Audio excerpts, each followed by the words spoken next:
Une petite unité sépare Nantes 16e d'Ajaccio 17e. La différence de points est mince. Les Canaries sont juste au-dessus de la zone rouge. Les Corses sont dedans. Et le résultat du jour peut confirmer cette tendance ou bien l'inverser. Les Nantais n'ont remporté que 2 de leurs 14 matchs cette saison, mais n'ont perdu qu'une seule fois à la Beaujoire. C'était face au PSG. Lors de la dernière journée, les hommes d'Antoine Comboré se sont inclinés à Reims. Ajaccio, pour sa part, réussissait un incroyable retour face à Strasbourg, mené 2-0 pour finalement s'imposer 4-2.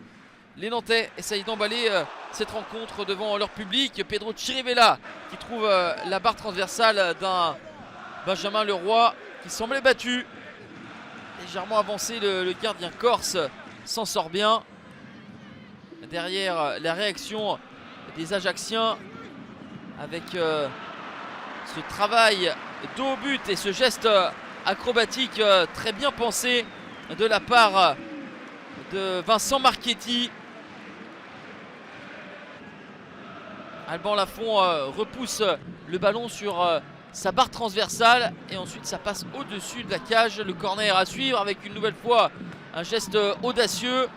Le ballon est toujours en jeu. Les filets tremblent mais pas du bon côté pour les Corses. 0-0, c'est le score à la mi-temps.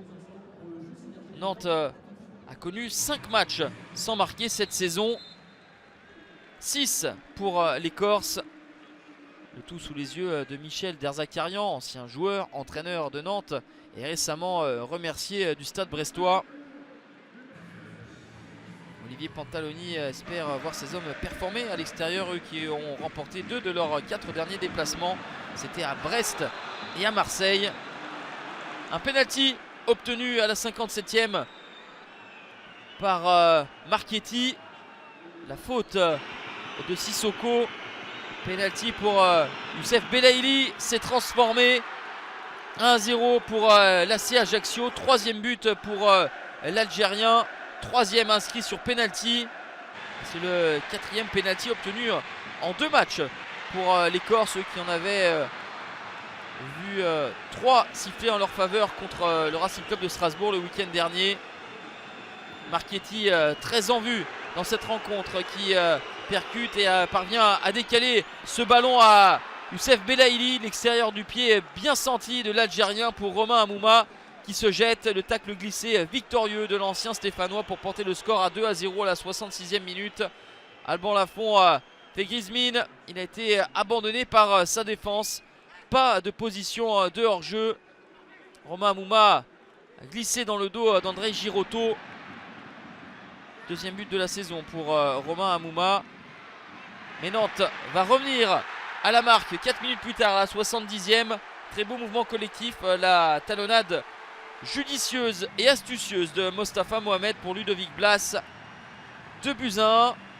Il reste encore du temps pour les Canaries pour espérer égaliser.